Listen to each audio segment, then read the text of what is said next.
go anytime you're ready, Mayor. Okay, yeah, I'm ready.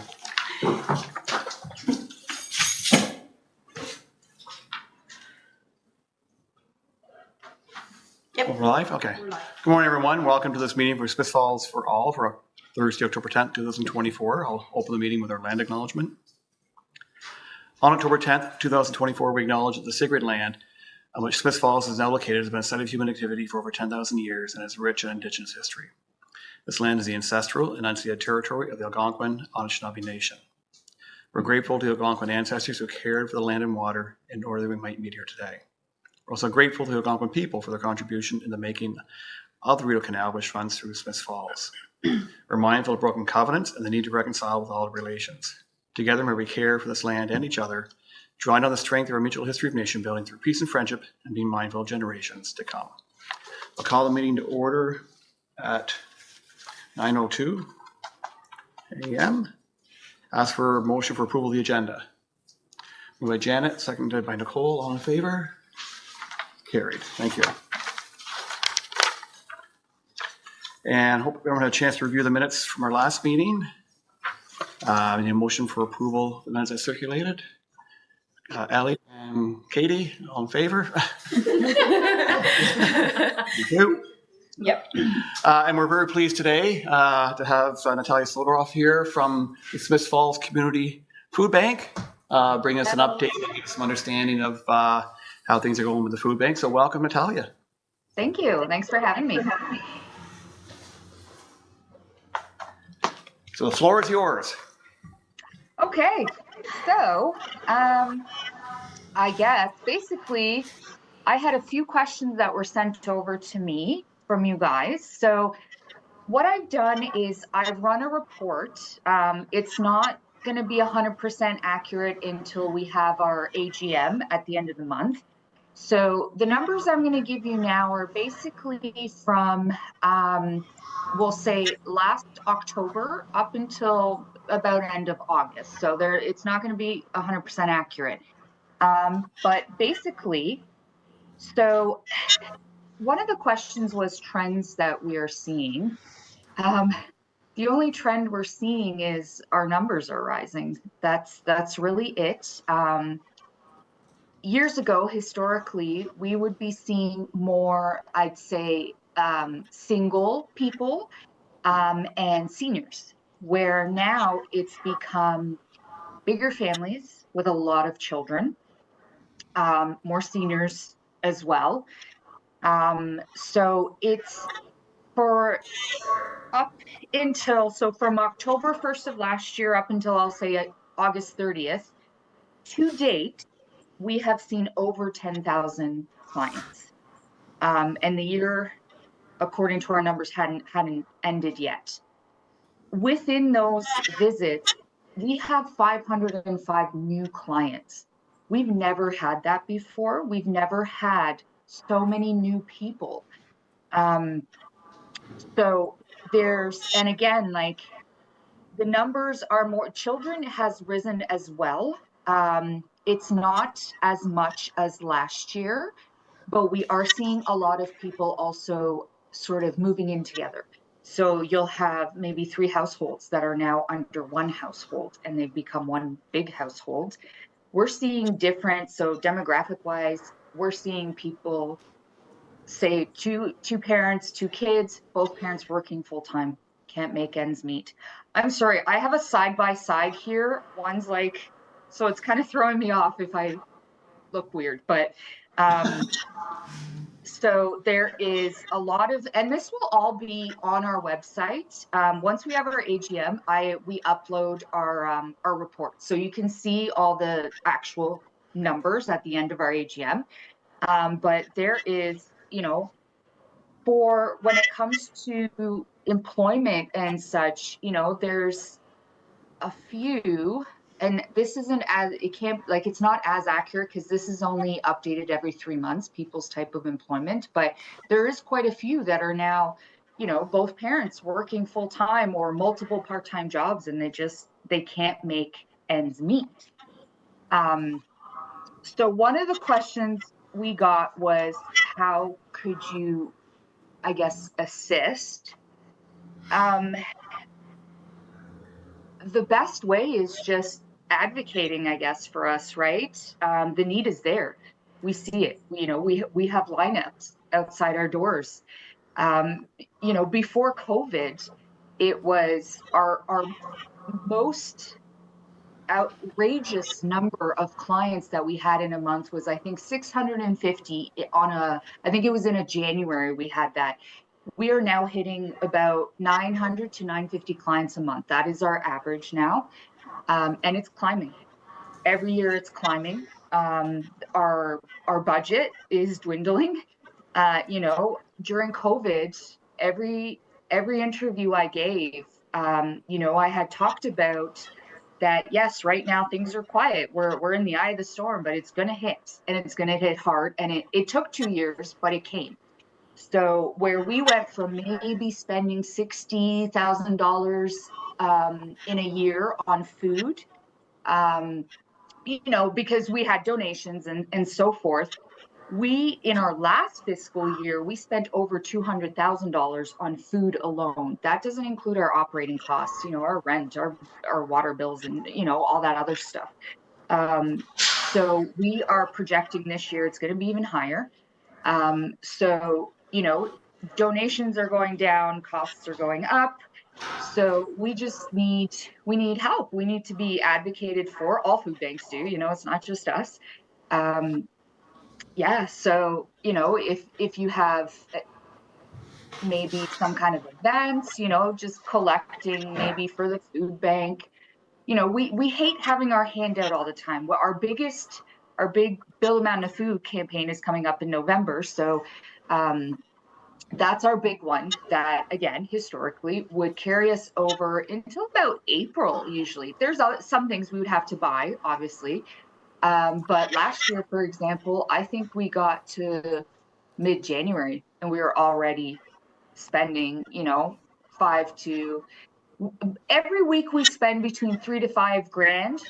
And that it kind of differs depending on what we need in the week, I should say, where before we would do maybe monthly orders, now we're doing weekly orders, and that's from one store. There's other stores we do orders from as well. So just advocating for us, I guess, and getting it out there that we are in need. This town is in need. This town is very generous, extremely generous, but we understand times are tough now. Inflation continues to rise. This isn't going to get better. I don't believe we're ever going to go down in numbers. Maybe one day we'll plateau. That would be nice. But I don't believe we're ever going to go down in numbers. This is where we're at. This is our new norm.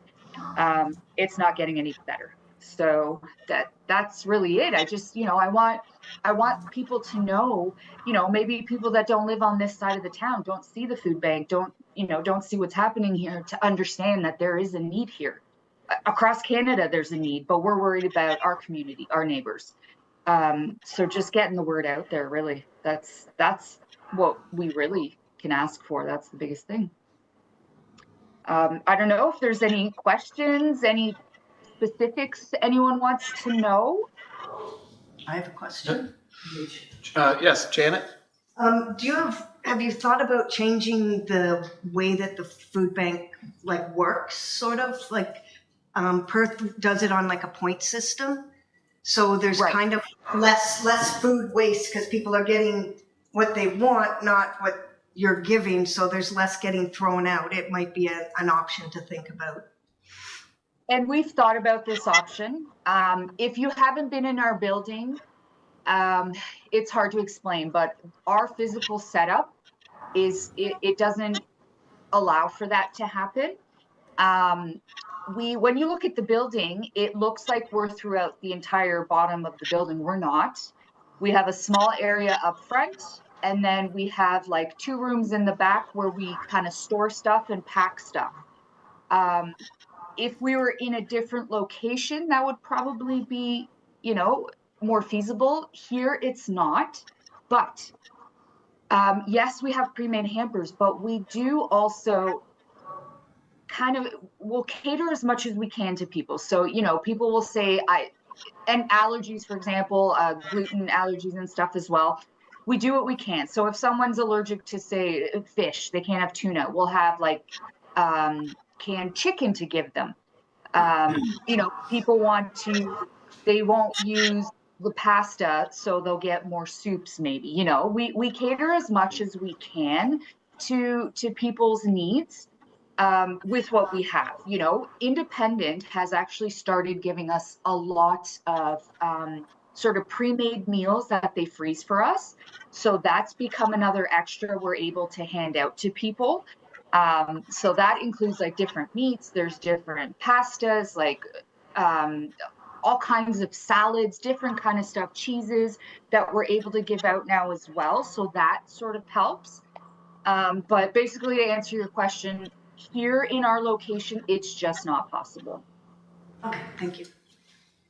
Chris? Hi, Natalia. I think one of the big things that kind of goes hand in hand is increased housing security, the cost of rent. And so people are spending so much more in rent to hopefully have a safe place, that the trade-off is food insecurity, because you have to keep a roof over your head, hopefully not one that's dealing with lots of violence issues, which is unfortunately, we don't have Linda Tranter here to talk about the amount of landlords, even in our community, who are really not ethical and, are basically trying to reno evict, I think is the term for it. So in your case, do you not find that many people are coming to you because most of their money is going into either housing or childcare or things like that, which makes the need even bigger? And when you're talking about your setup, again, as now I think I'm in an electric chair, your space would in no way, as much as I love the point system, work for people who are dealing with multiple issues of disability to do that system where it's presently located. Absolutely, and I'm glad that you're there to speak to that, actually, because you've seen the food bank, you've been to the food bank. So yeah, it's just in this building, it's just not a possibility. As much as we'd love to, there's some things we just can't do. So like I said, we try to cater our sort of hampers to what people can and can't eat. And I know some people will take stuff and just give it to their neighbors. They know their neighbors are in need, and if they're not going to use it, they'll give it to them.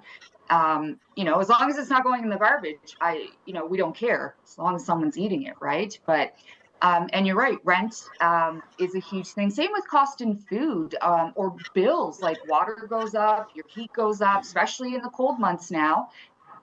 So it's putting a strain on everyone, and that increases food insecurity. Thank you. Additional questions? Yes, Nicole. Is there any transportation support for people that cannot access the space?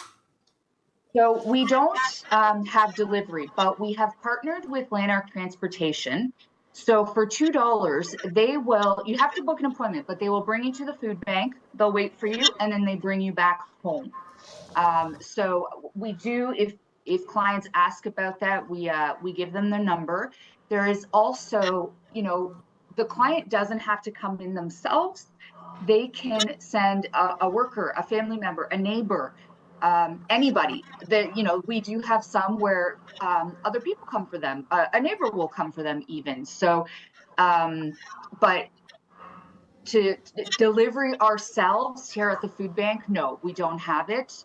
There's a lot of insurance involved in that we'd rather put towards that money towards food than paying insurance for a few people that might need delivery when we're hoping they can use Lanark Transportation or a friend or something. But we do know, Natalia, that sometimes that's not a possibility, unfortunately. And during COVID, there were people who were willing to volunteer. Yeah. But I almost wonder if there could not be possibly a partnership with even Rideau Health Community Center or something like that, Because honestly, at this stage in the game, I think there really needs to be more emphasis of finding an additional way that won't shoot up your insurance costs because of, having to be worried about that. But during winter months or summer months, depending on the issues that people face, there's sometimes no way they can do that even. Absolutely. And I have spoken to actually a few programs, and they will come out with, I'll get a heads up and say, I have 3 clients that for whatever reasons can't come in. We have some clients that just have excruciating anxiety that can't come in. So I do private intakes as well. I work with someone who, Allison actually, she will email me, say, I have a client that just can't do it, that cannot have other people around. So I will do private intakes when we're closed. So yeah, I do have workers that will, or people from programs that will come and pick up for clients, and I'm more than happy to, and this is of course on off hours when I'm here and we're not open, because it's not possible when we're open. It's something that is done when it's just me here and that we're not open and there isn't craziness going around. Well, thank you for that. That's a wonderful accommodation that you're putting out. Yeah, I will just touch on and say at Cornerstone, we use that quite a lot. Our caseworkers go, whether it's, most of our youth, I will say, are physically capable of going, but it's the anxiety and the social piece. And they just, the stigma of it all, they don't want to go. So our caseworkers go, and it's always worked really well for us. And, the trade-offs with, like, our kid's not going to know what to do with the turnip. So can we have a couple extra bags of pasta? And the caseworker is able to kind of get the hampers and take it to the youth, and that works really well for us. So. And the youth really appreciate that too. So now, Natalia, would you be would this fall under insurance if members in the community volunteered to drop off these baskets for others? So, like, let's say someone doesn't have a neighbor or a friend or a support person. Could I come to you and say, hey, I have an hour every Friday. Can I go around the community and drop off these baskets? So, yes, technically, yes. So the way it would have to be done is it wouldn't be going through the food bank. So as long as it's, someone in the community, the problem here is the client would have to reach out to the person. And the way we would have to do it though is, so whoever's picking up would have to come in while we're open. And we would need even a photocopy of IDs and notes, a note stating from the client that I gave this person permission to pick up, because when the food leaves here, we can't be responsible for, just putting it out there. If it went missing, or, just if it's not stored properly in a car and it's 40 degrees out, that kind of thing, right? So yes, it is possible, but it would have to be done the way it's done with clients who send their friends, their neighbors, their whoever. Every client has to send either their ID or a photocopy of ID and a note. So that just kind of takes the onus off us. God forbid something got into the food on, from here to the person's place, something spilled on it, the person got sick, we can't take on that onus. So that's kind of where it's at. So yes, absolutely, it's possible, but this volunteer would have to be willing to get these notes and then come in and kind of, go through the system we go through here. We put it in the system, we get the hamper ready, that kind of thing. So it does make it a little more complicated, but it's the only way we can do it. We're also mandated by Food Banks Canada. We are part of, we're members there. So we have to follow certain criteria just to keep us safe, right? So there's always ways to work around things. It's just whether a volunteer is willing to do that much work, I should say. Are you short of volunteers at the food bank, or do you have all the volunteers you need? We're pretty good. We've got a lot of incredible volunteers. I do have a running list. So, people do reach out and ask if there's, anything they can help with. And I do keep a list of people. So if someone leaves or they're off for a bit, I'll go to the next name and reach out and see if they want to volunteer still. But I've got a lot of people, and right now I've got students coming in. I try to prioritize students so that they can get their hours in. So the students kind of take up all the work as well. But yeah, we would, if I needed volunteers, it would definitely be all over Facebook, but we've got incredible people. People just want to help all the time. So I'm very lucky in that sense. I've never, in my time being here, I've never had to recruit volunteers because people have always come to us. Thank you. Natalia, are you finding more understanding with the sharing of food among those who are consumers of the food bank? Before, at times, I would hear, based on police here, that I'm number one around having children get good nutrition and health first, but concerns with larger families versus seniors who may or may not have been getting at the time enough. Do you hear now when you're saying that it can be 2 to 3 families living together, there's no misunderstanding about the reason that food is shared the way it is? So it all depends on the household, right? So some people will say we'll have 3 households under one roof.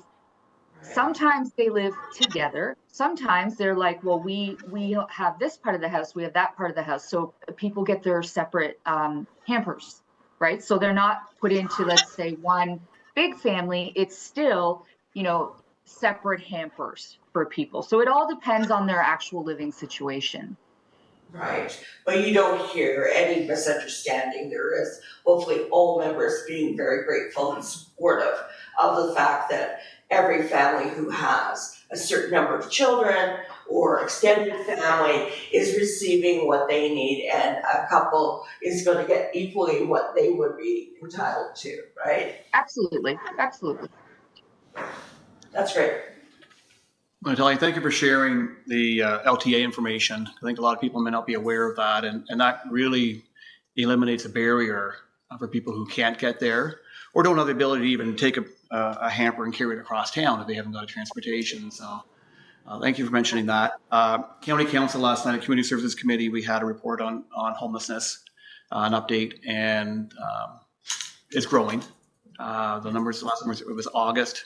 I try to open the report, it won't open right now, but I think it's well over 70 people who are on the by name list. And those are people who have come forward, volunteered to put their name on the list and in order to be able to be prioritized for housing. And so I think it was 72 is a number, and if I'm not mistaken, over 40 are from Smith Falls. And that's also understanding there's 13 people who are on the by name list who are now housed at Bridge House at the former Willowdale. So the number would be even higher had those 13 not been found a new home, of course, at the Willowdale site. So there's broad concerns. We know that, across the country, no matter where you go, the evidence of homelessness is very evident. Here it's probably a little more hidden, but it doesn't mean that people aren't there. And in reality, I guess, if there's 70-some people on the by name list indicating they're homeless, there's probably at least double, maybe triple that across the county who are just not on the by name list, who are homeless or challenging. And Ellie may be able to speak to your experiences. Yeah, well, I was just going to say, and also to be on the by name list, you have to be chronically homeless, right? So you can't, like couch surfing, you won't get on the by name list. Like you have to be outside. So there's lots of people who may still have a car or a trailer, right? If you haven't been identified as being chronically homeless, like you won't make it on that list. And so it's just pretty like strict and difficult to count the numbers. So I know on the, on the by name list, I think there's like 13 youth, maybe 11. Yeah, I think 11 youth maybe, that were on it. We're like Cornerstone Landing right now, we're serving 69. So that's across the county, but 50% of our youth come from Smith Falls too. So, right, like it's just hard to track. And so, and yes, some of our youth are housed, maybe with a grandma or a grandpa, but it's not stable and we need to support financially. But like still some of those youth may be, in a car, in a trailer, or, they're kind of in and out, and it's very transient, right? You never know. So it's hard to track if you're chronic or not acute. And so it's quite like a nuanced kind of thing to get on the by name list. And I think about half of the people who identified last night have been chronic for like 9 months to a year on average. yeah, So it's and I think that's what you're tough. seeing. You're seeing the chronic getting longer and more intense.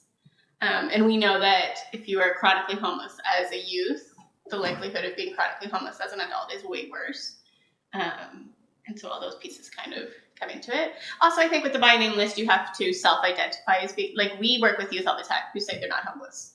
And I'm like, you've literally just told me you haven't had a room or a bed for 6 months. So it's the stigma piece of it too, right? Like identifying that I'm homeless, identifying that I need a worker. Like those are big hurdles to admit to for some folks. So I think that comes into it. That's why it's so hard to track, right? And then the reality that the longer someone's homeless, the more complex health issues are going to emerge, and mental health issues. Yeah, exactly, right? Like to most people, to become homeless, like a trauma you've experienced a trauma, whatever that trauma is going to look like. But while you're homeless, that's a trauma in and of itself. And then you tend to experience more and more and more, right? So it's quite a difficult space to kind of navigate and get through. And then you've got people being like, well, sign your name on this form and say you're homeless and we'll give you a gift card. They're like, well, no, maybe not, right? Like there's a lot going on. So I think it's tough to track, but no, we see it. And we've been doing, not to totally take over, but we've been doing good food boxes. So the table, Ramsey reached out and asked if we would do one in Carleton Place because there was a need. So we started doing fresh food boxes, and we started doing, we put the offer out because we don't do food really. So we put the offer out where folks could donate to a box to youth if they wanted a fresh box of fresh vegetables and fruit. And out of the 60 kids or whatever that we had, I think we had 35 sign up instantly saying, yep, I'd take a free box. And I'm not getting that many donated, but so there's the need for the food for sure. And people are keen for, like, it always surprises me. Like when I was 16, I wanted a burger or whatever, where my kids are always like, no, I want strawberries or a banana or like some celery or a cucumber or some hummus and naan. And I'm like, I don't know who you are. Okay. So it's tough for sure to kind of manage all those pieces. I think the reality, even though their numbers are now pushing 1,000 a month, if again, because of the transportation barriers or the lack of knowledge, probably more people actually would be able to use it if they were, unfortunately. Okay, looks like we've lost Natalia. Any other comments on this topic before we move on in our agenda? Well, I just had a question about how long before more of the transitional housing will become available. I really think with there being the potential for down the road, possibly 60 people, we need to have that move quicker along. Well, I think in an ideal world, there wouldn't be a wait list and there would be adequate space for everybody. And we talked about it a little bit last night. What we have at Willowdale that should be replicated in probably every urban or at least even small urban area in Lanark County. So because people want to be able to be close to home, the community where the resources are and their friends and family may be. But the opportunity that presented itself at Willowdale was because Chartwell had closed a retirement home and put it up for sale. And we had a local developer who was willing to provide the space and to hold the space to create Bridge House, but trying to create the same thing in other communities probably is not possible. If someone wants to sell a hotel and the county decides to go in and do it, or someone goes in to buy it, might be an opportunity. But the reality, unless it's new construction, which requires a capital, which relies so much on federal provincial support, which just isn't sufficient in there to do it. See, I think my frustration is that 25 years ago, 50,000 of us went to Ottawa and talked to the government about this. So we have this now, and it could be expanded. I just don't think we can wait, because just like everything else, we're making up for very lost time. No question, Chris. And that's why I'd like to see more opportunities in Willowdale open up, so it's not just 11 or 13 people. I think we need to have a goal, and that at least the number needs to be doubled by the spring, if not before. Like I say, I think there's some considerations underway that I can't discuss right now that may make a difference going forward. I'm not sure how quickly, but it's got to be funded, and that's the reality. Is if who's going to pay the cost of housing. And so, I mean, the arrangement right now, Willowdale, the county made the commitment through both provincial money and county money to pay for the rent for those 13 rooms. Leonard County Mental Health provides staffing, so there is a cost to provide that. I would love to see it filled tomorrow. I think, and it could be. The doors are open tomorrow, and anyone who's homeless, but then you need to have some degree of staffing and supervision and the supports in place, especially for people with more complex needs. So I fear things are going to get worse before they get better, because I don't see anything on the horizon that's going to say, okay, so we're going to have money coming down that will enable this to get better. And as winter approaches, of course, we know that people who are in cars or in tents or sheds, it's going to be much more vulnerable. And I don't know, Ellie, what you're seeing with the youth, where Cornerstone is today compared to where you were even a year or two ago.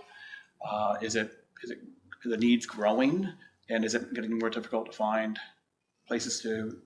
Yeah, we're definitely see the needs are growing. And so we work with youth who are 16 to 24. And, you know, the hope is that by the time they're 24, they've kind of got stable housing, and we don't have like a hard cutoff, like we're not supporting you anymore. We try and make it like a nice, easy handoff. And we normally try and have, you know, like a soft referral to somebody else in place as well, like Leonard County Mental Health or whoever may be appropriate.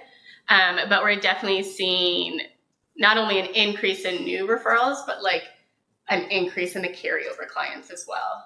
So, you know, maybe previous years pre-COVID, we would have, you know, 20 new referrals and 15 youth carryover.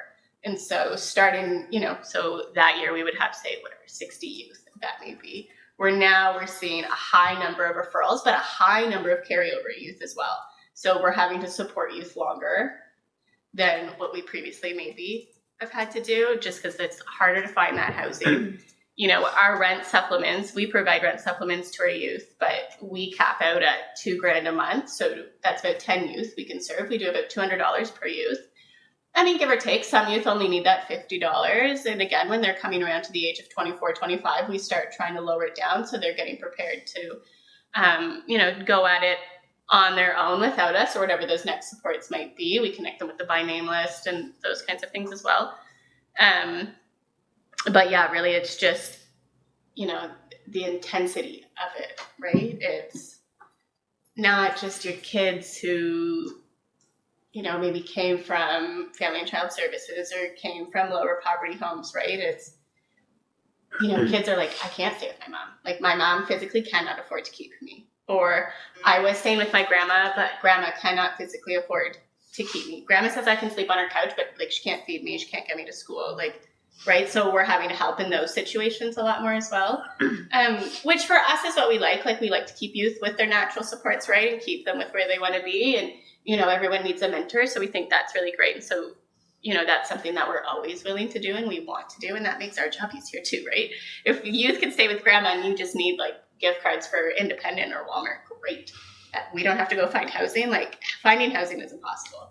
So, and we see same kind of as like what Natalia was talking about, like multiple people living together. Like, I've had youth who were, you know, a boyfriend, girlfriend, and they themselves rented like with 3 other couples, right? And so it's that mixed living, and then you have breakdowns, and you know, I wouldn't want to have to live with that many people, right? Like, that's not ideal. And you know, I'm a tough person to live with. Like, I'm sure I would end up homeless if I was in that situation. So it's tough, right? Trying to support them and meet their needs, but also get them back in school and get them working and all the kind of aspects to it. So that's why it's nice to be able to keep them where they are though too, right? Like, keep them going to their same school or working, you know, where they're working. Most of our youth work part-time at least. So being able to keep them in their job and find a house where they can walk to work or bike to work or whatever is important. Very difficult to find the spot though. Yeah. The report finally opened here from last night. So the chronic homelessness numbers, I guess in October 22, 2 years ago, it was 14, and now it's 45. So that's more than tripled, almost quadrupled in the last 2 years of those who are chronically homeless. And that's in Smith Falls. That's Leonard County. So So the meeting has obviously shifted considerably because of those numbers. And then the August 24 by name list data, so Smiths is 32. But that's more than Perth and Carleton Place combined.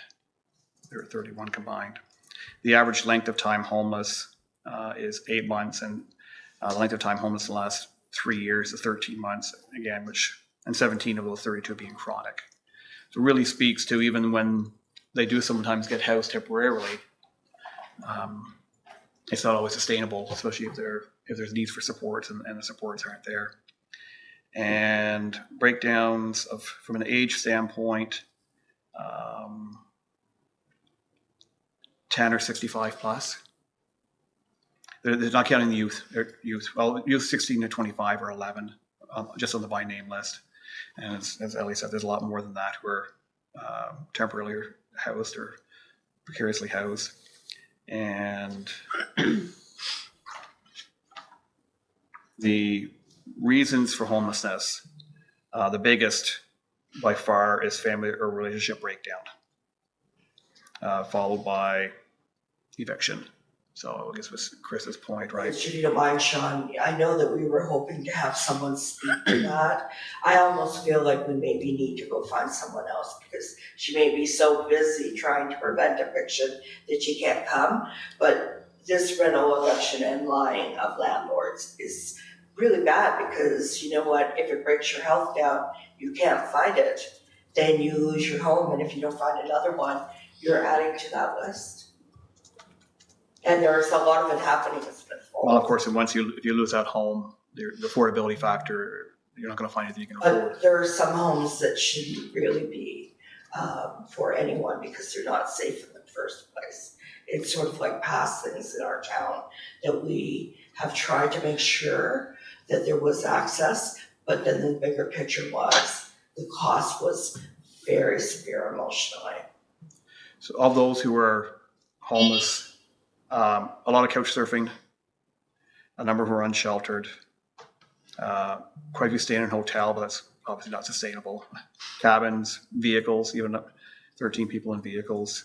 The other thing was we had a presentation from Ontario Works last night, and so the province is as target set of how many people in Ontario Works they believe should be working, and the reality was they'd like to get 16% of people who were on Ontario Works employed.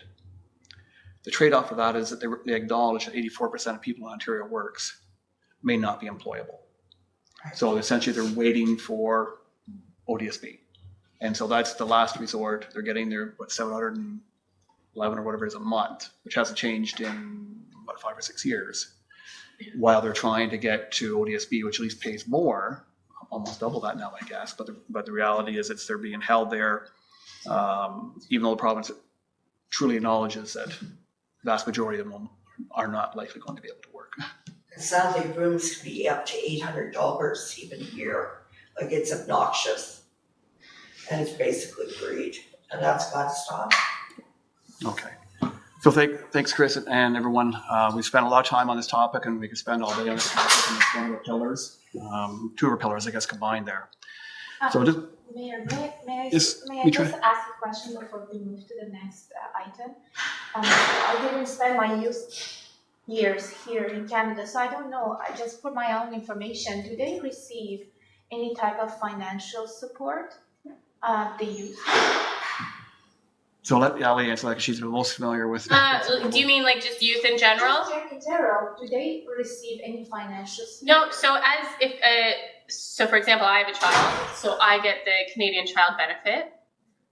So I get that monthly for my child, and it changes based off of my income and based off of my child's age and needs, and right. So for example, when I was on mat leave, I got more because I wasn't making as much, but also like she needed diapers and milk and all those things, formula. So now I don't get as much, and I will continue to receive that for her as long as she's living with me until she's 18. Until 18. Yeah. But I mean, when I'm saying I'm getting it, like I'm getting like $300, which is like excellent. Like I'm thrilled to be getting that. Like, please don't take that away. I also have like a higher income, I would say. I think when I look at the vital signs report. Like I make more than the average woman in Lanark County. So I make about 300 a month. So that's helpful. To be honest, I don't know if that's going to go up and down. Like I have some friends, I think, who it's gone up because their kids play sports and that's what they want, kids to be able to play sports and all that kind of stuff.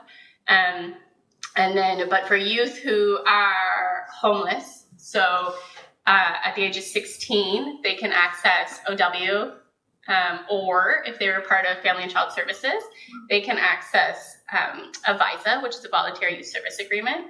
And so if they have been under Family and Child Services, if they've been under CAS, then they will have been supported by that. Now, I think it came out a couple of years ago, if they no longer could stay in a foster home, didn't have a foster home, that sort of thing, and they had to go out on their own, they could at the age of 16, and Family and Child Services would just support them to live independently.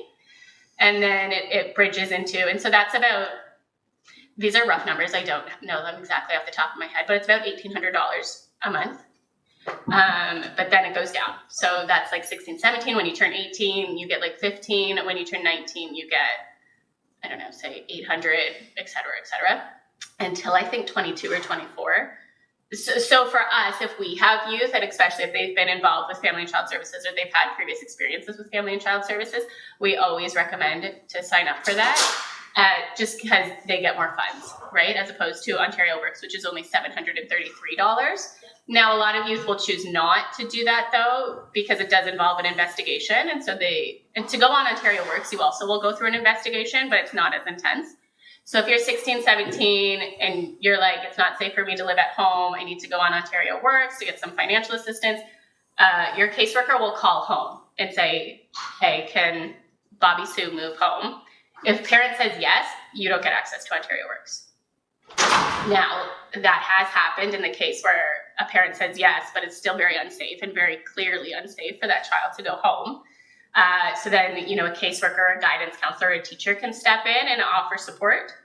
But also, then there's the flip side of it where some kids, it may not be safe for them to be at home at 16, 17, but their 7-year-old brother may be safe. And so if you start an investigation, though, like that may remove that 7-year-old from that home too, right? The reason I'm asking this, though, thank you so much for your explanation. So there is a monetary support there from different resources.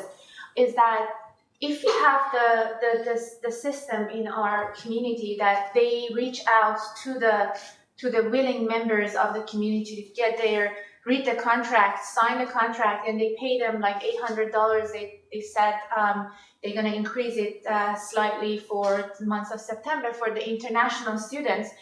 Why we cannot have the same plan for the youth to just reach out to the community members who have a space but are hesitant in terms of who is coming to their house if they want to home someone, so that like there is a system in place that they have some kind of assurance that their family in their household will be safe if they accept one more person like in their house for a lower kind of affordable price for that youth to be able to be staying within a house with a family with a lower cost compared to the market price.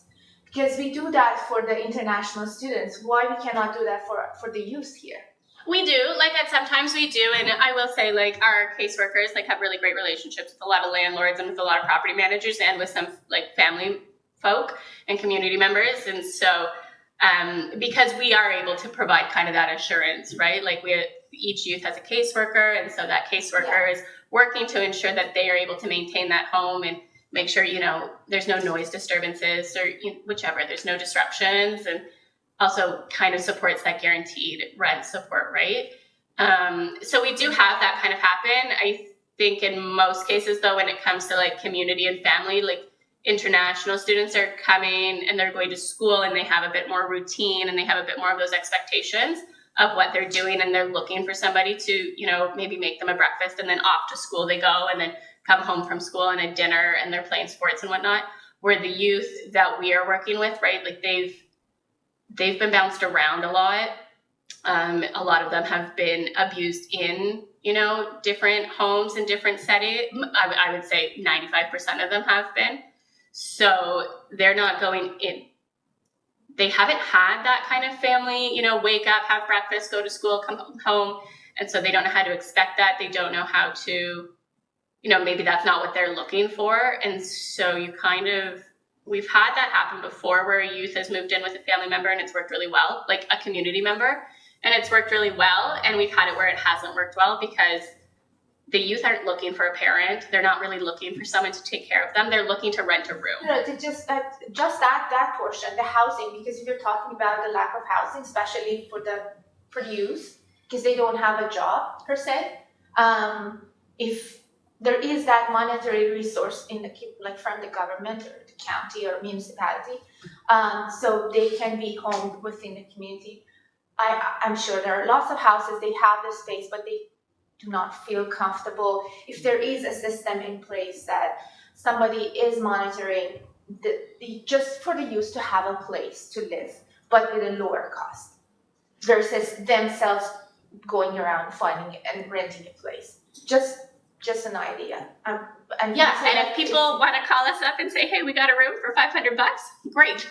I will fill it. I will fill it in seconds. But it's just finding folks who are comfortable with that, right? And also, you know, like I have had parents of children call me and say, I need you to come and get my 17-year-old off my property. Like, he cannot live here anymore.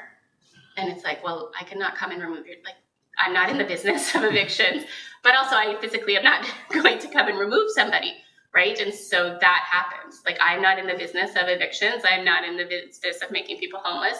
So if an issue does arise, there is the expectation that there's going to be some mediation and some conversation, but I'm not coming and removing somebody. You're still going to have to go through the landlord-tenant board. And I think that's where people, right, like I have to do what's in the best interest of the youth. And so I'm going to follow their rights through the landlord-tenant board. And I think that's where people get icky. Like, community members want to support youth until they don't. And when they don't want to. Right? And then it creates a bit of a bad taste in their mouth and it creates a bit of a bad conversation. And that's not fair, right? Because ultimately they're the ones who signed up to do it. And you don't just get to say, no, this no longer works for me. Where we will now go through the landlord-tenant board and then people just get bad taste in their mouth, right? Ellie, not that many years ago, but before COVID, there used to be matching of seniors with young people. What happened to that? It seems like everything went out the window. When we look at our survey, it wasn't people only doing family. They were more open, and now they don't seem to have the same openness. Yeah, I think COVID really made people nervous. Like we saw during COVID, like room rentals shut down, right? Like we used to always be able to find a room rental for like $500. During COVID, people got scared. They didn't want people coming and going in their houses, right? So that room rental idea shut down. And I think also in regards to the seniors and the youth, I think that started with Algonquin College. And I don't think there was ever an incident, but I think there was some concerns around the safety for seniors and being very vulnerable in that position and what that may look like, having, 20-year-olds living with them. And so as far as I know, they kind of just went, they were like, scrap I it. think it's the area, I hate to say. No disrespect to us being in a rural area, but I think the thinking is different in some places because there were some places that had it be a huge success. And in different cultural things, it's not unusual to have a number of family members living and sharing the same complex, even if it isn't all in the same house. So there's so many things like that, again, I come back to, could we not try to do more education / that's what I'm hoping maybe with the educational allyship pamphlet and so on, maybe we can actually include to educate that some of the fears are not really necessarily as legitimate as people may have fallen into believing. Yeah, I think just in speaking to that rural piece, I think that was part of the reason why the program kind of came around was because seniors were isolated. But because seniors were isolated, if something was going wrong, like who were they going to tell, right? Like if they had another individual living with them, that was maybe taking advantage of said situation. And so I think to get that program running like really robustly, you need to have the capacity of oversight and the capacity to check in. And, that's hard. Like we have 2 caseworkers for 69 youth. Like they're trying every week to see their youth, right? Like to see the youth once a week. But, Family and Child Services, even their mandate is to see the youth once a month. So a lot can happen in a month. And Family and Child Services, they've got quite a bit of money behind them and quite a bit of capacity behind them, and yet they're still overrun. So I think to get a senior youth program working well, it would have to have significant oversight to be able to support that. And I just don't think I don't know where you're gonna find the money for that. So we just don't have that now, where at one point we had it more so. I don't know what's happened that way. If we can, let's park that for now, because I think it's a broad conversation that we could actually probably spend a meeting on. Because maybe that's something we'll look toward the future agenda, is maybe just a brainstorming session on some of the methods we may be able to follow or find to help deal with some of the homeless challenges we're seeing out there. And to the point, I think organizations are all strained, and I don't know if they're all being if funding's been cut or just that the funding has not followed the workload. I know Family and Children's Services, I've had numerous conversations with them. They've had to lay off a third of their staff over the last 5 or 6 years due to funding cuts from the province. So it's a complex issue, but let's maybe bring that back for future discussion, and we'll move ahead with our agenda. A number of items to look after, hopefully before we finish today. So, Carrie, webpage content. So I think we discussed last meeting that there is a potential for Smith Falls for All, or our new name, once that's formally adopted, to have a section on the town's website. So I know there's normal things that we can put on our page. We can put our terms of reference, the application for new members, our minutes, agendas. But looking for things or ideas from all of you about what you would like to see on the page, whether it be links to good videos or links to good, reading material, but to get that up and running, wanting to make it something that people are going to be directed to, linking it to resources like Cornerstone, Food Bank, things like that. But if anybody has any other ideas that would really kind of jazz it up a bit and make it a site that people do visit. So just looking for ideas. I'm like thinking, could we do like a community partner events calendar? So community partners could email in and say, hey, this Saturday we're doing X, Y, and Z. It's free, or, just affordable events. We do, and we can link it. The town does have an events calendar, and we can certainly link into that. Yeah. I think obviously links to resources, and would it be Cornerstone, whether it be Leonard County Social Services, Victim Services, if it can be that one place where people would go. And a small example, I had someone contact me on the weekend because he's been allowing a friend to sleep in his car, and the person has somewhere else to go. It's not sustainable. And the woman sleeping in the car wasn't even aware she could go to Victim Services or even Social Services for help. I can't hear you, Sean. I'm so sorry. Oh, sorry. The person in the car, I guess, and whether it's just a lack of understanding or just being in crisis, wasn't aware that there's resources out there to help get out of the car, maybe get somewhere else, or at least get some support, right? So I think having...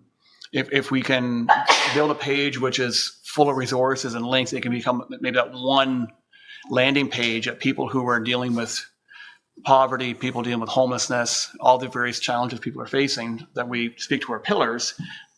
If we can promote it, here's a place where you go and everything you may want to ever need is there. You can help them get the answers.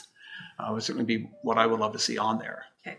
Yeah, I think communication is the big thing that people just have no idea.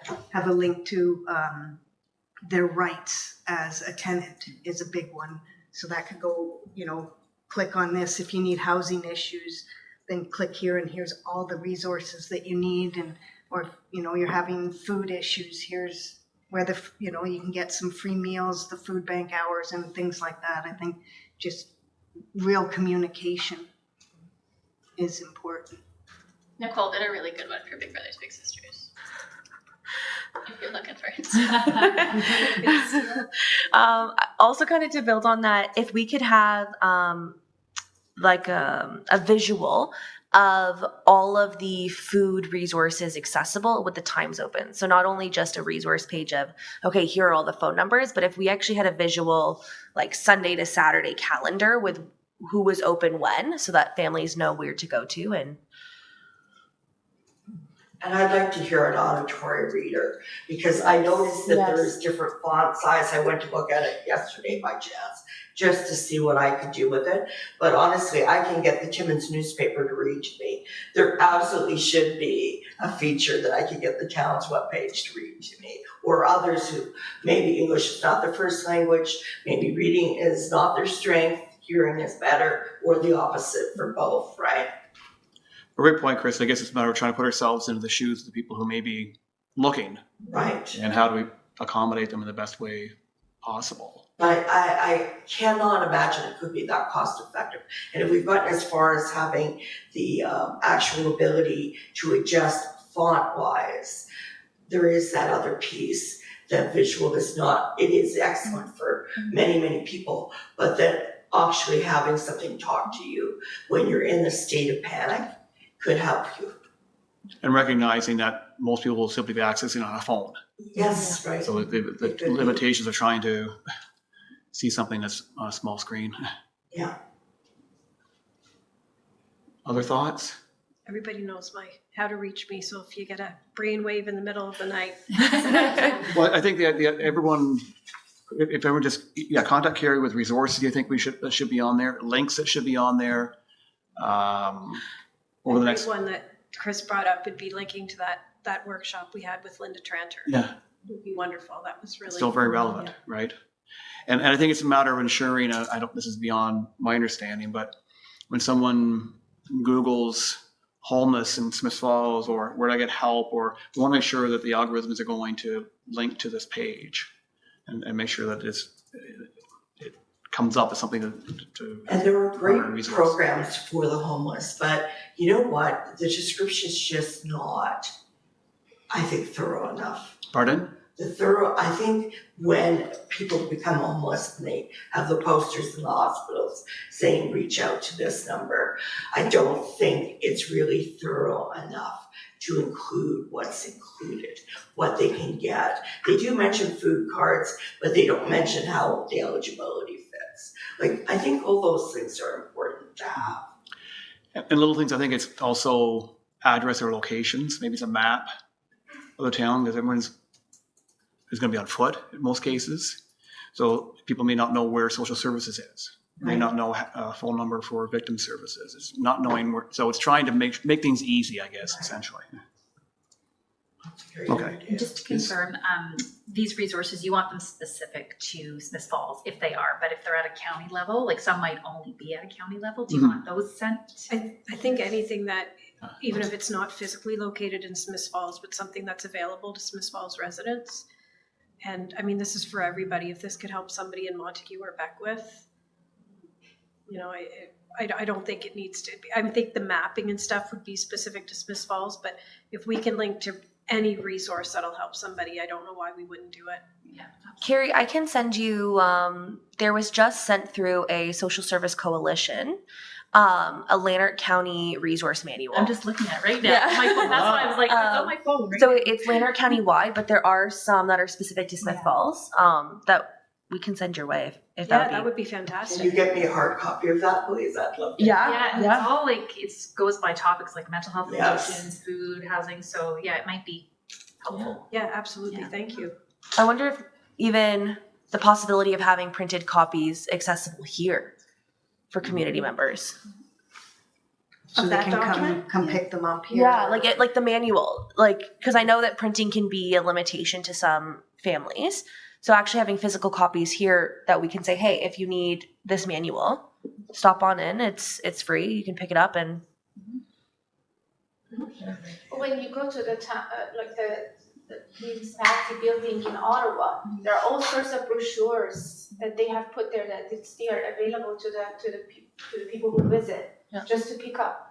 I'm not sure if we have them here in the building, like that little corner for all these type of informative You brochures. could also, they could have some at the food bank where people access them. We can take some, and we've already started at the food hub we have a community board with where the meals are being served, and people look at it all the time. So, you know, even on the page, it could say if you know, here's some places to pick up hard copies or, And we have it at the youth center too. yeah. So youth bring it home to their families or they have it for themselves.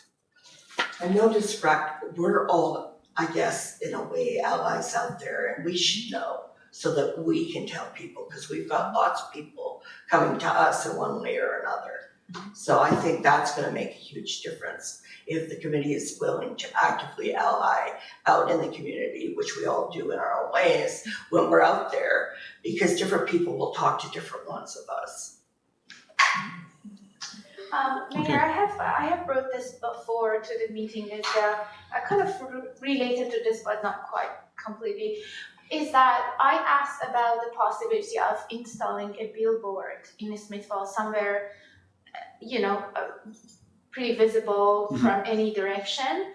I'm not sure if there is kind of a budget with the municipality to pay for it, or if we can ask a business who would like to fund, like, or help with the funding of it.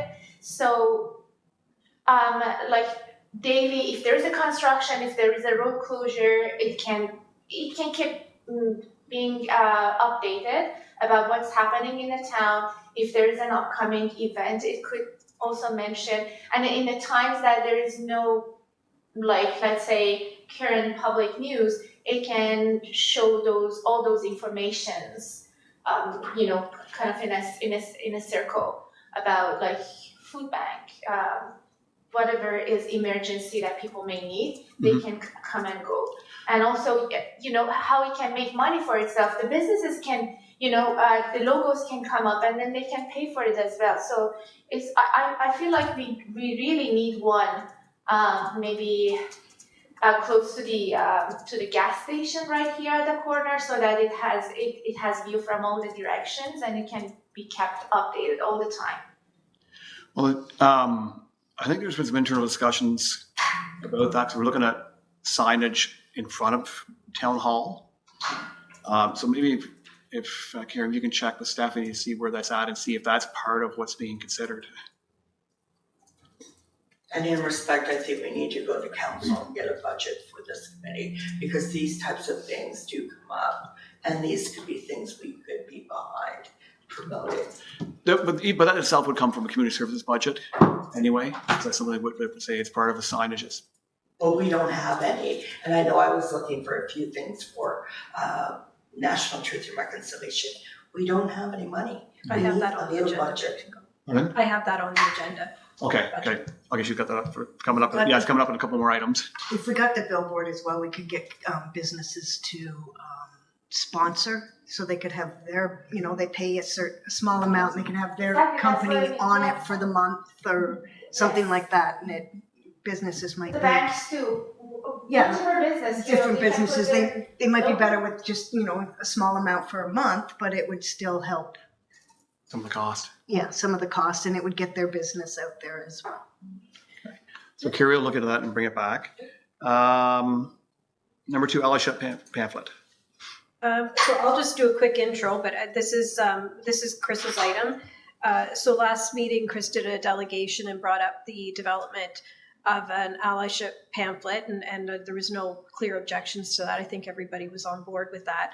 Just at this point, looking to see if there's anybody, and I think Mitra has stepped up to assist Chris with that. I'm trying to get the interim report done, so it's just something I don't have time for. So I was hoping that somebody might want to step up and work with Chris and Mitra on that initiative, if everybody's game for that. Could I just get a little of information on what the direct support would look like? Is it to physically create the pamphlet? It would be to create the pamphlet. Okay. It would be to include, you know, specific photos of inclusion Okay. that would show what we're trying to do and talk about what it is to be an ally. Okay. And that is sort of some of the background that would come out of some of the notes I have. In the task force, I had been given permission by a remarkable woman, again, excuse me, but she is an Indigenous remarkable woman who wrote a brochure about allyship, which she gave me permission to use at that time. So I would go back and review it, but my whole hope would be through the mutual discussion, and those of you who are much more technically involved than I am, we could come up with something that would kind of just raise awareness so that people actually know. Because I bet you if I went out right now, I could be wrong, that if I asked people if they had heard of us, I don't think that many people have heard of us. And I think it's important as allies that our role is to let them know that we're looking at creating a partnership in some capacity. Yeah. So If you help with content, I can definitely help with the creation of it, like the visual There you go. creation. Okay. And so that's what we thought, and that would, the only concern I have now is, although we have examples of it in the community, at the moment we don't have anyone that I know who could possibly include some of the LGBTQ two-spirited component.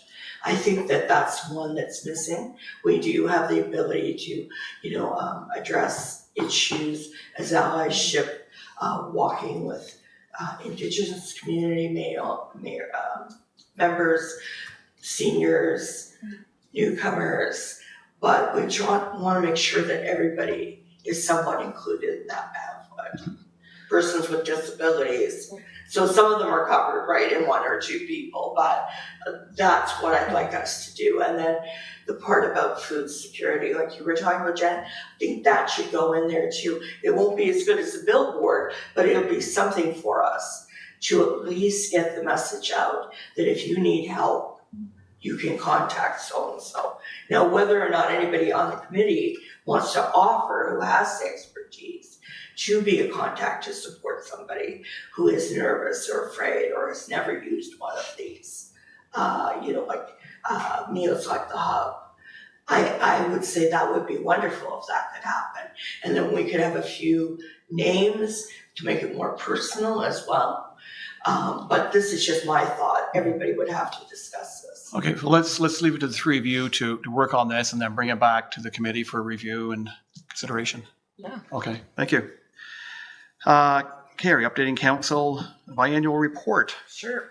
So I've been working on this, trying to get some type of layout together for our report to council. And what I'm hoping to do, obviously, is the normal, background, what our mandate was or is, the meetings we've had, delegations we've heard, put in all kind of the background of all of that. So I've also wanted to add in the events that have been held, the newcomer event that was held, the installation of the pink bench, the baked goods that you guys are doing for WAC, which still blows my mind. So I'm pouring through the minutes, coming up with everything that this committee's done, something that even you may think is so small, like the baking for WAC. You blow my mind, Katie. Honestly, as someone who is at WAC, we appreciate and value that support so much. And in the span of your time collaborating and having volunteers bring baked goods, the kids are genuinely so excited for these baked goods, and it is going such a long way. So thank you so much. If, in terms of doing the biannual report, would you like a picture of the baked goods, or these kids, enjoy it? Because we have some pictures. Send them my. If anybody has pictures of the newcomer event too, send them my way. Because I think seeing the impact is also absolutely very important. And if your ears were burning yesterday, it was me singing your praises. Just because we were talking about Old Home Week, and I said what a doer you are, and that you get stuff done. So if your ears were burning, it was Director Clark and I. Thank you, Stephanie. So that's what I'm doing, and I'm also putting on things we're looking at for 2025 and onward to the end of this term, like some of the pamphlets we're talking about, having the webpage up and running. Another newcomer event, and being involved in being Rainbow registered, which a quick update for everybody. I met with, his name was Connor from the Rainbow Register yesterday. Absolutely love this gentleman. He is so excited about the prospect of Smiths Falls getting on board, and not just Smiths Falls, but having that snowball into the community. And so he's sending me the application process and everything it entails, so that we can make we can talk about it at this table, and then with the hopes of creating a resolution for it to formally recommend that the town become Rainbow registered for council. And then I'll have the mayor present that to council, because they can't say no to the mayor. And, so that's getting well on its way, but it's just an absolute delightful organization. So I'm really looking forward to working with him on that. And then I'm going to add into the report things that we're requesting for 2025, one being a budget, the second being the name change, and the third being some minor revisions to the terms of reference. And that kind of came up, Mayor Panko, when you and I initially did the terms of reference, and we discussed the work plan and using the framework from the Coalition of Inclusive Municipalities, where they have the 4 pillars. I'm kind of thinking, and this is open for discussion, that maybe we change the terms of reference to include our 4 pillars, not the 4 pillars that they're working on. I think we use that as a guide, but I think we've kind of evolved and created something for Smiths Falls with our 4 pillars. So there's some minor tweaks that now that we've been in this for over a year, that I'd like to see the terms of reference change a bit to kind of mimic what we're actually doing. So that I'm going to be proposing that the 4 pillars initially in our mandate were for economic sustainability, environmental sustainability, social sustainability, and cultural sustainability.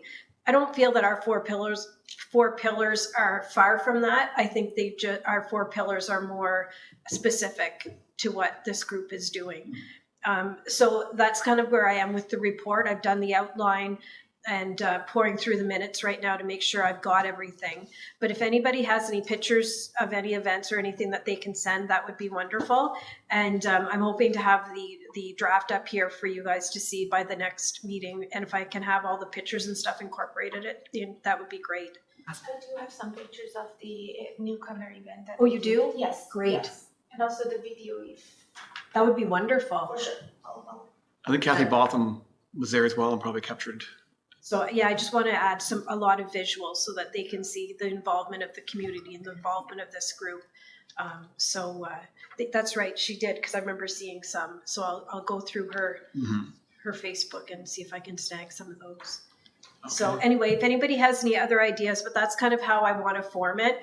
I want to show council what we've done, what we've talked about, what we've heard, what we've learned, the events that you guys have put on, and what we're anticipating for the next couple of years. So that's where I'm at with the report.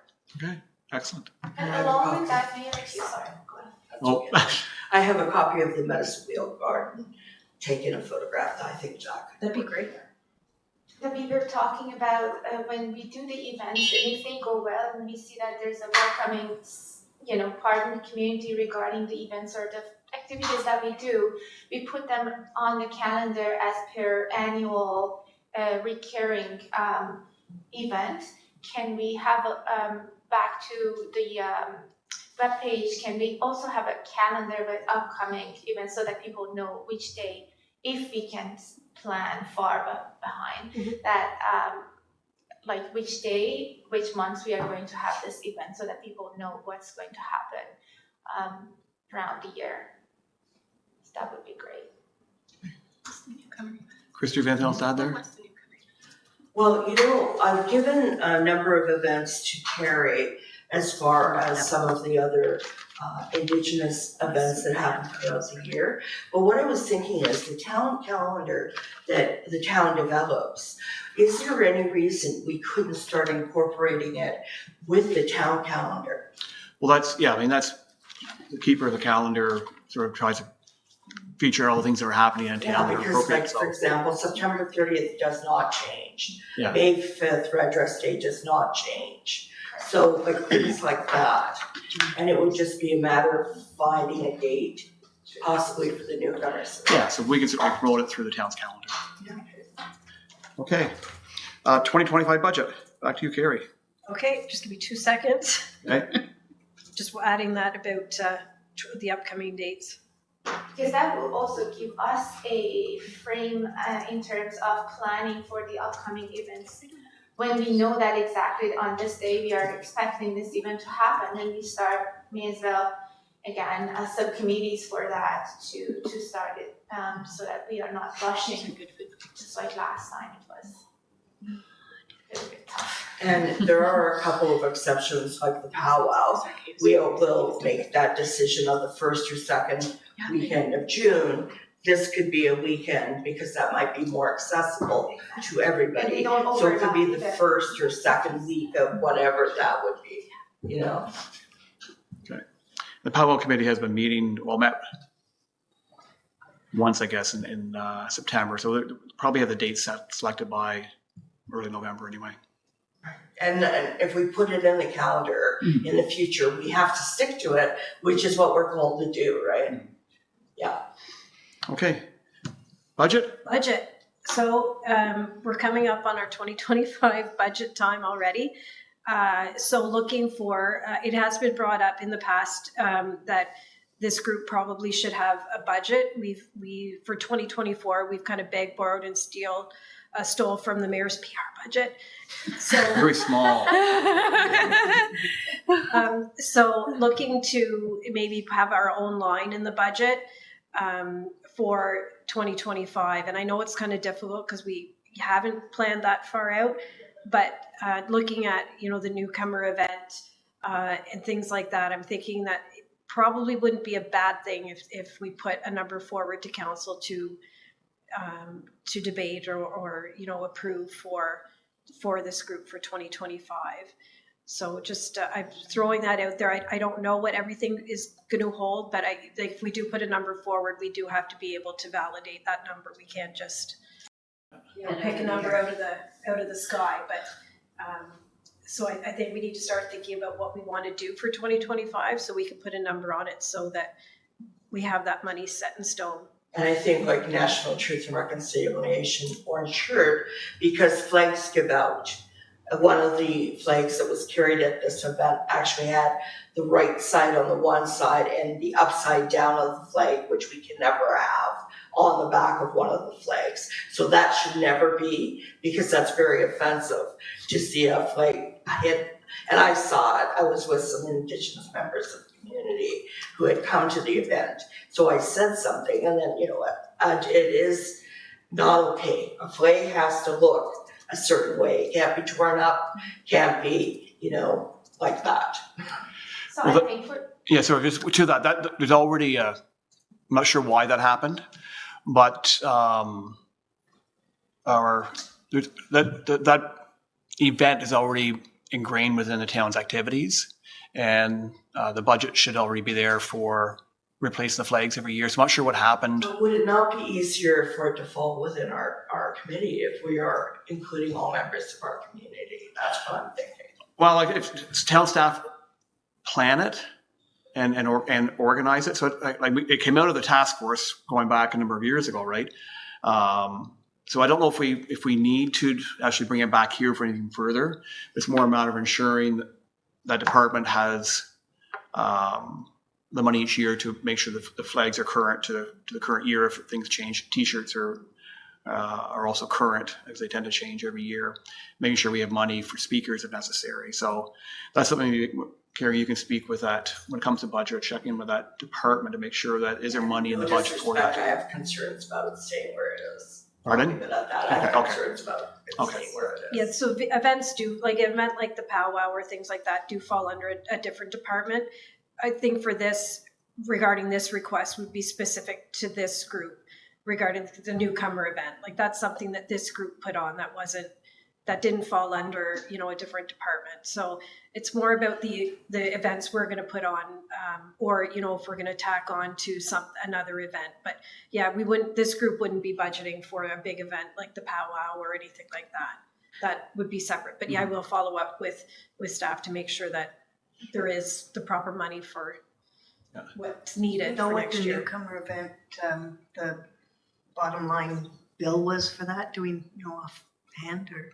I can get, It'd be just a way to start, right? Yeah, Because we that know would we're be- going to do it every year, so at least it's a bottom line to start our ask at. Well, I guess, so prior to next meeting, so let's bring us forward to next meeting, but have some thoughts about some things we may want to do next year and if there's a budgetary impact. So like a newcomer event is something we plan on continuing with, then we would need some budget for that. Is there any other event that we would want to host or participate in? What is there that we may be doing that would have a cost attached to it? And then we'll try and finalize that. We have to finalize it in November to make sure it's part of the budget discussions for December, right? We can nail that down by our next Yeah. meeting, which is November 14th. That should be good. And quick question in terms of the budget.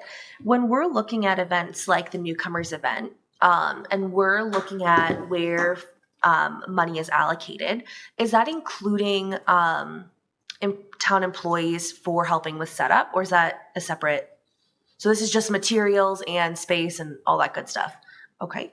And in the budget line, is this only goods that we physically can spend as a collaborative here, or could we allocate, let's say, $500 to support a Pride event through Smith Falls Pride? Or does it have to be us, Yeah, it would have to be us because we have different mechanisms for people needing to support other, like we have our community grants program that support is kind of our support to other organizations. So this would be physically kind of operating costs for this group. Perfect. Okay.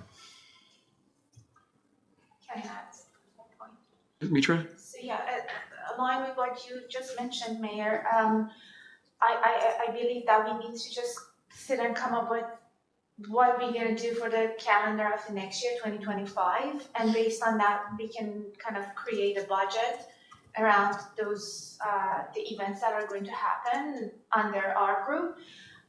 What I noticed was that, well, as part of community engagement, we were also relying on the help of the businesses, local businesses, and they really helped us. But let's say if that is not available right out there, we need to have a money sitting there so that we can dip in if we need to for our event. I do remember that we reached out to Tim Hortons. Kate knows some of them. Like we did go to independent. Some of the businesses really, they said that that's not under their policy. They didn't want to help out, and that's okay. But like for the food item, I think we paid about $2,000 something, somewhere around 1,800. So and that was only for one event. So if you come up with what else we want to do around the calendar for 2025, we can create a budget for that, and then hopefully the businesses, just like last year, this year that they supported us, they will. But if the support was not there for any reason, we can rely on our budget. That would really help out. Bring your ideas for next month, and and maybe we plan for 2 events. Like, I'm not sure at this stage, we wouldn't do 4 or 5. I don't think maybe a couple would make sense. So, okay. And so sorry, just quickly before we move on, would this also include printing costs for like pamphlets that we're creating, or is it strictly just event based? No, that would include, if we're looking to do actual print media, or if we're looking to do like video or something, it would have to include that stuff as well. Yes, thanks, Nicole, because we need money for that. Yeah. I guess. I reached out a lot to the town to get prints, hundreds of prints just for the posters to go out for the community to know what's happening. Whereas if we have a billboard, let's say, that billboard would also save us lots of costs, generally speaking, for anything that is happening in a town. It can go out months before so that people know what's happening. And that would create lots of, that would save us lots of money. Okay, thank you. Moving on to time of committee meetings. Mitra, you wanted to discuss when we meet? Well, this is just my personal, and first of all, my family name ends with an I at the end. That's not right. So I need to come from, because I work in Ottawa, and so for the time being, I could make it so far to be able to be present in the meetings, but it would be, I was thinking I'm not sure about the other people's schedule, but if we could do these meetings just like town's regular meetings that are happening afternoon after office hours, that would really be helpful to just not to overlap the working hours, be present here, because I am going to miss the meetings. I'm not sure how I can handle it. So that's my concern, but. And I would be very happy to do that, but I will tell you that I will not be able to attend any evening meetings. It's physically not possible. I am flexible with either option. Something that I'd like to bring forward in terms of accessibility with time is that if we're looking to have youth representatives, during the day is a little bit difficult because they're in school. So if we're looking to have some student voice or youth voice, I think a push in the evening would be best to fit that. But in terms of time right now, I'm content, just something to think about for youth. And I'm happy to just finish the brochure on allyship. Yeah. And I'm happy to step down because I've got to look after my own health and well-being. So that would not be feasible for me to anymore do that, even with Zoom. So it's the majority of the community that's most important. But that is what I have to be very honest with you all. Now, Mitra, would late afternoon, 4 o'clock or something work for you? Well, I finished by 4 o'clock from Ottawa, and I'm in Barhaven, so by 5 I would be here. But it's only me. I don't want everybody to change their schedule. Yes. It's just So maybe the easiest thing for this is if Carrie, if you could do a doodle poll about potential times and see how that works with everybody's schedule. When we were looking over it, I know in previous meetings we've talked about the idea of having youth advocacy on here. Have we branched that topic at all with schools? Is there interest? No. We have. We've reached out to them many times. We reached out actually last year during Local Government Week. We've also had no uptake on our student counselor program for the last couple of years, unfortunately. I've reached out to the civics teachers as well and discussed it with them, sent them all the material, made sure I sent them the ads in terms of reference of the various committees that offer youth membership. Actually, I have an ad going out next week for more youth membership, but there just hasn't been any. We do have 2 Mondays on October 21st, Mayor and Council, it's Local Government Week, and Mayor and Council are going over to SFDCI to sit in on the civics class, and the students are going to be able just to like throw questions at them, and so I'm hoping, I'm sure it'll be brought up at that point too, to see if there's any interest. We did have some interest at the council meeting at SFDCI last year for student counselors, but it never came to fruition, unfortunately. So See if we can motivate some to. Yeah, to join. And I have a couple youth in mind that I think I could approach and ask about. In previous conversations, I think the only thing that they brought up is I don't want to, I'm worried about missing class, which is actually a really mature thing to say. Some people are like, let me out. But I know that might be. According to the civics teacher, I said it could be used for them for their volunteer hours as well, for if they're on. But yeah, no bites. Okay. And we have a really good relationship with the principal there too. So I think it would be very flexible. So, well, fingers crossed. We'll see what we can do. As well, they physically don't have to be here. Yeah. So. And I have someone at Heritage House, which would be a huge asset here. 16 to 18, and then once they turn 18, they become an adult. So it's I believe 16 to 18 is the age. Could we contemplate 14 to 18 in terms of like voice for this board? Council was pretty for this sticky committee. on the 16. And that was through legal advice that we received to only do 16. Okay. I'd have to go back for the rationale why. It's been a couple of years. It's been a while since we actually looked into that. But I think 16 was the age that council agreed to at the time. Okay. Okay, on to 6, stigma of affordable housing alternatives to a pamphlet. Carrie.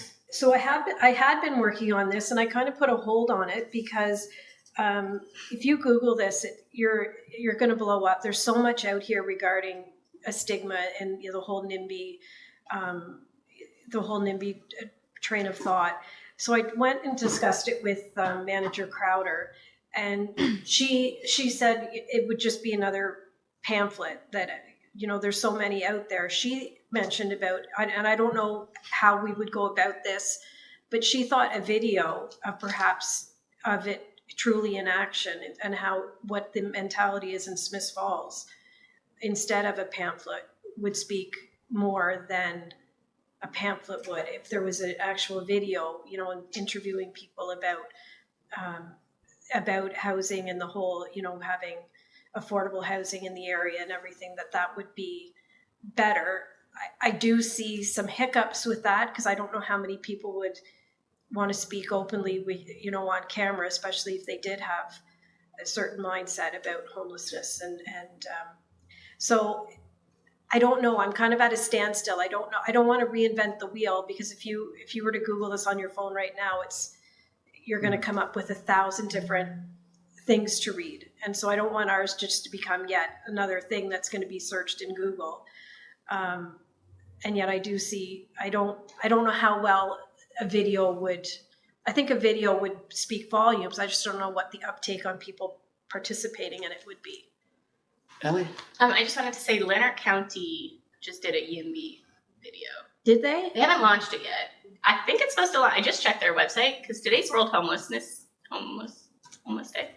And so I thought it was supposed to be launching today, the video, but maybe not. I'll check it out. Because they are doing a YIMBY type campaign, part of the by name list kind of committee. Mm-hmm. So they have a video and it's been edited. And I was in it. I don't know if I make final cut, but I was interviewed. So that's just why I know. And then I will just say in regards to like YIMBY, NIMBY space, we at Cornerstone are trying to put on some educational events around that in the upcoming couple months.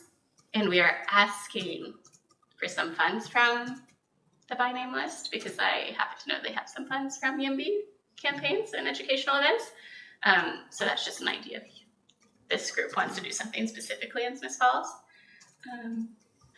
I love the idea of a video. I think it also might have a vulnerable component to it where people might be apprehensive to be in a video. I think it also boils down to the target audience that we're looking to get to. I think in terms of alternatives, maybe a poster instead. So kind of a one-stop shop.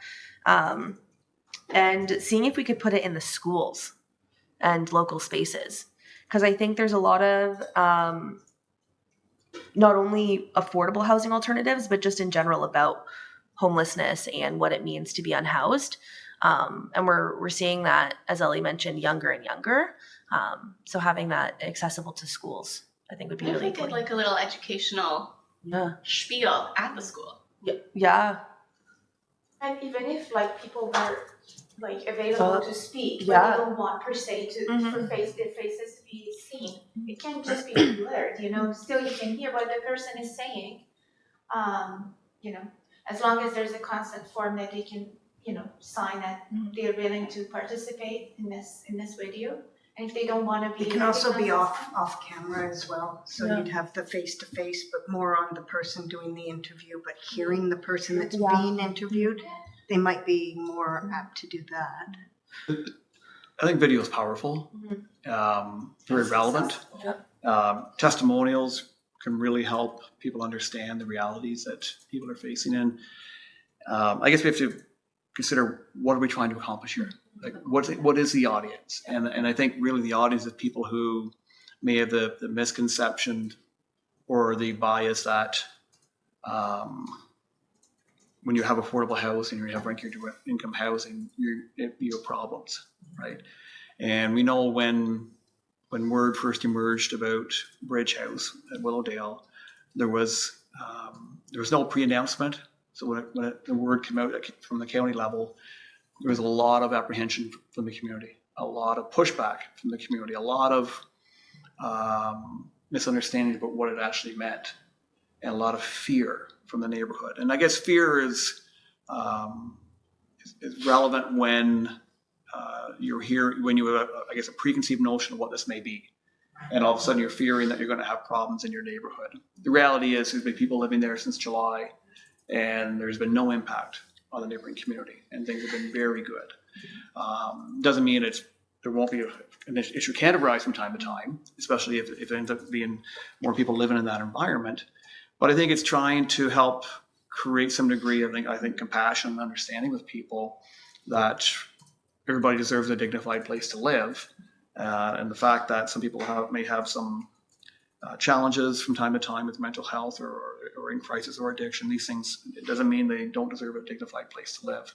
So I'm not sure how we can build that narrative, but maybe when it comes back to our budget for next year, and people maybe everyone here has seen the video that Matt Connell did that came out just earlier this week about Smiths Falls. It was beautiful. Yeah, and It's really empowering. it is. I know. I happened to look at it last night. I think there were 16,500 views as of last night, and it is incredibly powerful.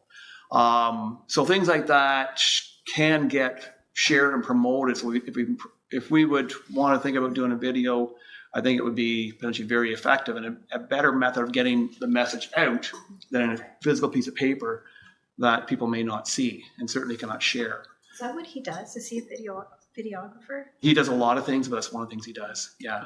Well, just, I mean, even to reach out to get some costs, so we know where. Oh yes, I mean it's he's done some stuff for the town, which I think will be out soon. But yeah, I would say we can probably get pretty effective video done for $2,500, $3,000, somewhere in that ballpark. And doesn't mean, I mean, the one that he just did, of course, you may have seen it, there's some sponsors which help support it. But anyway, I think that's probably an effective method of getting the word out. And I think there'd be people who would be very much willing to go on camera to say, this is my life, this is where I've been, and this is where I am today. And try to help people understand the realities that people are facing and maybe try and eliminate some of that bias that may exist within our community. Katie? Would Bridge House ever have an open house? I don't know, because it's people's homes, right? And I mean, we did have one just for some of the stakeholders about a month ago, but that's because it wasn't filled yet. So we could go in and see one of the rooms, and I've got talking to one of the residents, but I doubt it, right? For the neighborhood, you know. I think Not that it matters. Yeah. I think if there's ends up being a broader plan for there, maybe some more communication would be involved, for sure. Okay. So I think, does that make sense for us to? I think that's a great opportunity for us, but I think video could be very effective. Ellie, if that video gets launched today and you see it, can you throw me the link? Yeah, for sure. Well, today would be a great day to do I'll it make then. you like on my Cornerstone post. Good night to get your autograph. Yeah, well, I don't know if I make the cut, so. We'll find out from you today. Can it be shared with all of us out there? Oh, yes. Good. Yeah, Perry just looked at it. It's out there. So in terms of the budgeting, it looks like all of these are being added to the budget Oh, yes, we definitely did those okay, stuff. for 2025. We definitely have been. Yes, yes. Okay, perfect. Yeah, Okay. we have been. I've got a bunch of stuff coming out today. Around it. So we'll have to look for that. Okay, health unit presentation, that's just a correspondence item. The health unit's role in housing complaints. Joanne, you want to speak to that? Sure. So every month, the health unit puts on a municipal call where our MOH and our Board of Health, which happens to be Peter McKenna, co-chair a different topic, specifically geared at municipal staff. So last month's presentation was specifically around our role in housing complaints, because there is a lot of misinformation that the health unit does address complaints, and we do, but it's very specific to what we are allowed to legislatively address. So what happens is, if there is a housing complaint, one of our public health inspectors will go in and do an assessment, and if to determine whether or not a hazard exists, and whether or not the hazard is affecting the public, or if it's a nuisance or an individual. Like just affecting, not just affecting, but affecting at an individual level. So then that risk assessment helps them determine what their next steps are, whether or not they need to conduct an inspection or make a referral to another agency that does have the legislative rights to or the authority to address that issue. So things that the health unit does address are drinking water. So for sure, we have to do safe water. Also personal service settings. So things like tattoo parlors, spas. We have the authority to go in there, as well as food premises. So restaurant inspections to make sure that our food is safe for the public. We do not enforce any residential tenancies or that act at all, unfortunately. And so in that case, we would make referrals to our partners, which would be often the municipal people around septic and sewage, or whoever you've contracted to have the authority over that.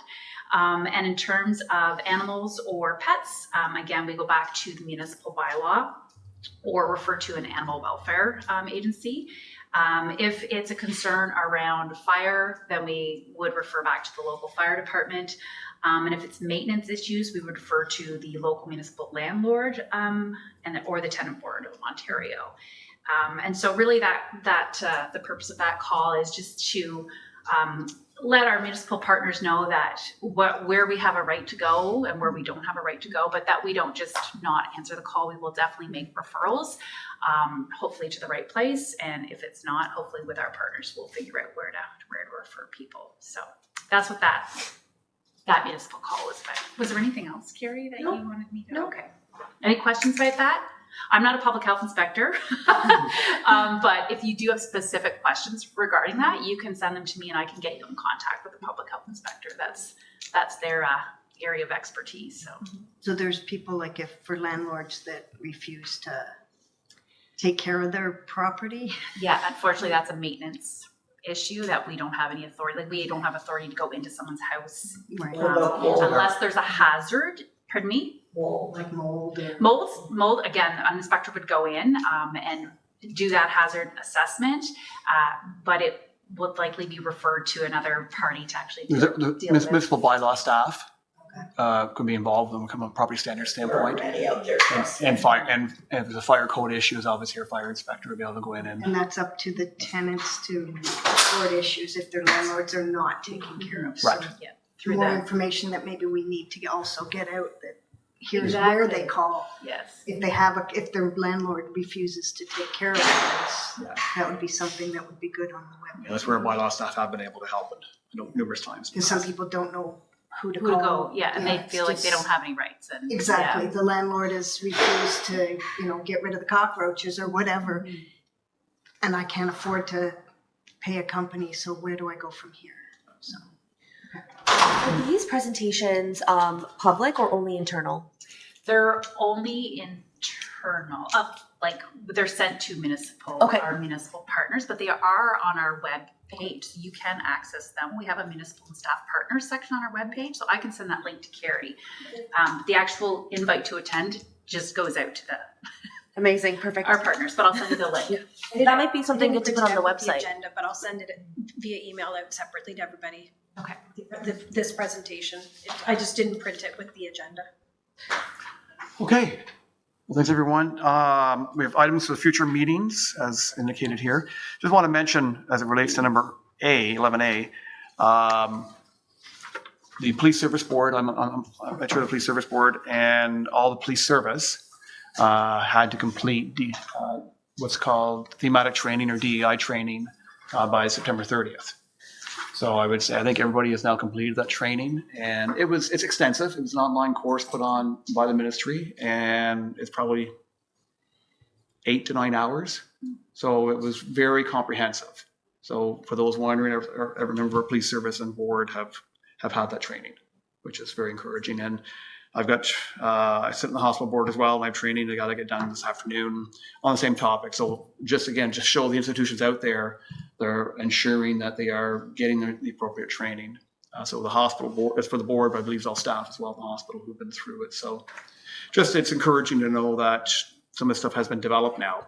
I'm not sure about, I guess Nadine's working on training we're trying to locate training for all of our staff.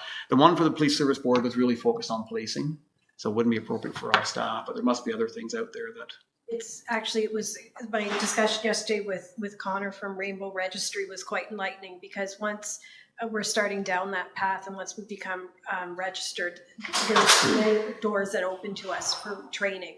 So that could be that is a possibility through the Rainbow Registry. So Excellent. it was a great discussion yesterday. So there's much more than just the sticker in the door that they offer. So as soon as he sends me all that, I can let everybody know what all is included with being registered, and hopefully through the town becoming Rainbow registered, that it kind of snowballs to our businesses, because there's so many advantages. So stay Super. tuned. Okay, thank you. Can I add, is it possible to add something to items for future Yes. meetings? In terms of our goals for 2025 and items like pamphlets and materials, do we have a branding kit, or would Smith Falls for All, or whatever name we use, would we have a separate branding kit? Do we use the town's logo? Like, in terms of progression for our space here, what does our branding look like? We do have a branding guide, and since we're an entity of the town, it would be the Smith Falls logo. Right. I'd have to dive a bit deeper into it to see what conditions are, like if we're looking to outbranch from that, or if that's permitted. I'll have to take a peek in it, but for right now, since we're an entity of town, it would be the town logo. Perfect. But And I'll dive deeper into that, Nicole, to see if it does speak to separate or boards or committees having their own logo. So I just don't know off the top of my head. It's been a while since I read that one. No, that's okay, because I know branding kits can be a lot. And also in terms of logistics, if I'm creating a pamphlet for this space, do I have access to logos? Like, so would I be allowed to, or would that be a copyright issue, or? No, I'd Okay. send it to you and you'd be able Perfect. to use it, yeah. Amazing. And just before we wrap up, again, this committee emerged from a task force which had started in 2020. And one of the initiatives of the task force was to create an Indigenous healing circle in our community. And over 2 years ago, we were still stalled with Parks Canada approvals. And so some of us went and met with a couple of regional chiefs, which we needed authority letters of support from them in order to be able to give to Parks Canada, so to demonstrate support from the broader community. And so that was done. And over the last couple of years, staff have been sort of focusing on the site, getting Parks Canada approval, fulfilling the design that was created by Charlene Catchpole, who was a member of the task force. And for those who haven't seen it, it's been there for over a month, but we officially opened at the National Day of Truth and Reconciliation. And Chris was there, and Chris spoke eloquently about some of her own experiences. But it was a very heartwarming moment to be able to see it and to speak to a local Indigenous individual who said that's really where he feels the best, where he feels connected to his creator, where he feels comfort. And it's there for obviously everybody to use. It's beautiful. It's at the tip of Duck Island. So just off of Abbott Street, or you can reach for the pedestrian bridges as well. And just so it was nice to know that it's already being well received by the community and already making a difference for certain people in the community. And again, I just want to go back and thank the task force, which met virtually through the pandemic and come up with some great ideas, and I say including what we continue to carry that torch forward today. So if you haven't had a chance to go over and see it, and maybe take a moment to sit and enjoy. And if you're looking to have a conversation with somebody or maybe have some difficult conversation, maybe it's a great place to be able to do that. But anyway, so it was nice to see it finally in place. It was quite a journey to get there. We weren't able to excavate into the ground. That would have required an archaeological study, but we were fortunately able to lay it essentially on the ground. So it works. Yes. I just wanted to advise too, since you brought up some of the training. 2 weeks ago, some senior staff sat in on Indigenous Communities in the Municipal Forum. And it was put on through the Association of Municipal Clerks and Treasurers, and it was incredible. It was a really good. It was a good use of time. The first speaker kind of just gave an overview. She's a professor, I believe, at Lakehead University, and she travels and kind of tells the story and talks about treaties that are still in place, and it was just fascinating to listen to her. But they also spoke about engagement, and they also spoke about how some of the predicaments and homelessness and food insecurity all comes about, especially with younger women who may get involved in things that aren't so nice. And it was just a great forum, and I think they've sent me the slides. So if everybody's interested, I'd be happy to send the slides around. I don't know if it was taped or not, but the first speaker from Lakehead, I made a note that I'd love to connect with her and have her do a presentation to all town staff. Do you remember her name? Was it Dr. Cynthia Westmanscombe? Let me tell you. It was... Who did you say? Dr. Cynthia Westmanscombe. Yes. Yes. She's a remarkable woman. Very much so. I'm very blessed too. Very much so.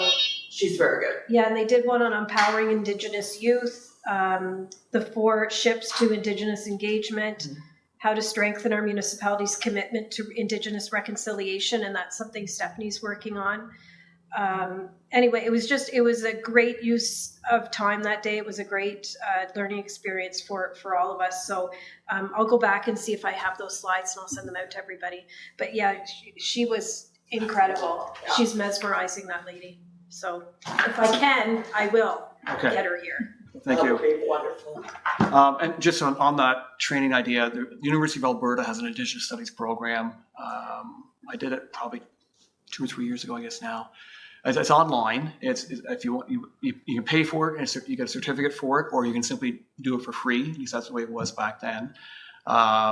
It's extensive. It's 64 hours, but it takes you basically from 10,000 years ago to present day. It takes you through the various treaties, residential schools, reconciliation, everything. It is very comprehensive, and if you have the time to even chip away at it, do a couple hours a week, it's incredibly informative. And as I said, I think the last time I checked, it was free. What's that called, Sean? Indigenous Studies program through the University of Alberta. And I can share something that is 8 hours done by a remarkable woman named Tanya Talega, who is an Indigenous woman who takes through the history of her family's connection to residential school. CBC free, called The Knowing. You might want to see that. That'll take 8 hours. You want to share that, Chris? If you can get that to Carrie, she can distribute to the group, please. Yeah, you just have to download the CBC app. You're going to see a medicine wheel beaded medallion, and it's called The Knowing. Okay. And her name is Tanya Talega. She's a remarkable author, and I happen to have had the honor of knowing her too. But she did some really amazing work. It was just released this September. Okay. Wonderful. Okay, motion for adjournment. Oh, sorry, sorry, Joanne. One more thing. So Planet Youth Leonard County is hosting a PA Day Youth Summit on October 25th. So the kids that are not at school, we're really encouraging the youth to go to this. It's called a Changemaker Summit. Nicole's highly involved with it. And it's a youth advisory committee that's really putting this on with support from youth champions in the committee. So I can send that. I had hard copies, but they're in my car. But I could send the flyer to Carrie, and she could send it out. So please spread it far and wide. It's being held here in Smiths Falls. So hopefully we get a good representation there. And one of their key topics that they're going to be focusing on is safe spaces. So there might even be an opportunity to promote the youth. Yes, exactly. If you want to send me that information, we could have it available, and there might be some interest there from some of the youth. So. Okay. Bless you. Okay. Motion for adjournment. Moved by Mitra, seconded by Chris, I'll say. All in favor? Okay, we are adjourned. Thanks, everyone. We're adjourned.